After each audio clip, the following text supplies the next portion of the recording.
ஊர்ல இருந்து கிளம்பும்போது திருப்தியா சாப்பிடாம போனா எப்படி? Welcome to day 30.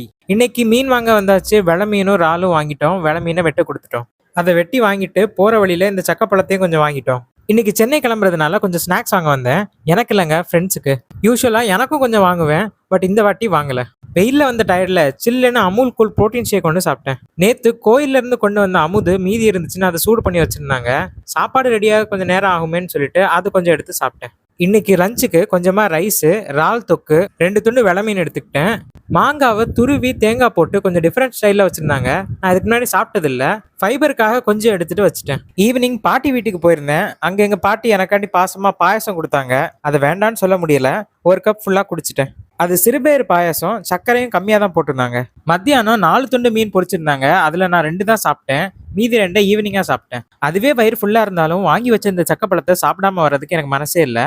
அது கூட ஒரு கப் டீயும் குடிச்சிட்டேன். ஈவினிங்க்கு இதுவே அதிகம் தான். இருந்தாலும் ரொம்ப நாளாக சிக்கன் பாப்கார்ன் ஏர் ஃப்ரையரில் பண்ணணும்னு நினச்சிட்டு இருந்தேன். இன்னைக்கு ஊர்லேருந்து கிளம்புறதுனால அதையும் பண்ணி பார்த்துட்டேன். ரெகுலர் சிக்கன் பாப்கார்ன் மாதிரி ரொம்ப மைதா ஆட் பண்ணாமல் கொஞ்சமாக மட்டும் ஆட் பண்ணிக்கிட்டேன். 1/2 டீஸ்பூன் ஆயில் தான் சேர்த்துருந்தேன். ஆனால் ஃப்ரை பண்ண பிறகு அதுவே அதிகம் மாதிரி தோணுச்சு. கடையில் சாப்பிட்ற அளவுக்கு டேஸ்ட் இல்லைனாலும் ஒரு ஹை ப்ரோட்டீன் ஸ்நாக்குக்கு இது நல்லாவே இருந்துச்சு. யூஸ்வலாக பஸ் ஏறுறதுக்கு முன்னாடி டின்னர் சாப்பிட்டுருவேன். பட் இவ்வளோ சாப்பிட்டதுனால எனக்கு சாப்பிட தோணல. ஸோ டின்னர் பேக் பண்ணி எடுத்துகிட்டு போயிட்டேன். 3 இட்லியும் சிக்கன் குழம்பும் எடுத்துக்கிட்டேன். கூடவே கொஞ்சம் சக்கப்பழமும் எடுத்துக்கிட்டேன். பஸ் ஏறின பிறகு ஒரு 9 மணி மேலே பசிக்க ஆரம்பிச்சுது. பட் வண்டி நிறுத்தின பிறகு சாப்பிடலாம்னு நினச்சேன். ஏன்னா வண்டி கொஞ்சம் ஷேக் ஆகிட்டே இருந்துச்சு. வண்டி 10 மணி தாண்டியும் நிற்கவே இல்லை. அதனால பஸ்ஸுக்குள்ளேயே சாப்பிட ஆரம்பிச்சிட்டேன். முதல்ல கொஞ்சம் பலாப்பழம் சாப்பிடுவோம், அதுக்குள்ளேயாச்சும் வண்டி நிறுத்திட மாட்டாங்களான்னு நினச்சேன். பாதி சாப்பிட்ட வரைக்கும் கூட வண்டி நிறுத்தலை.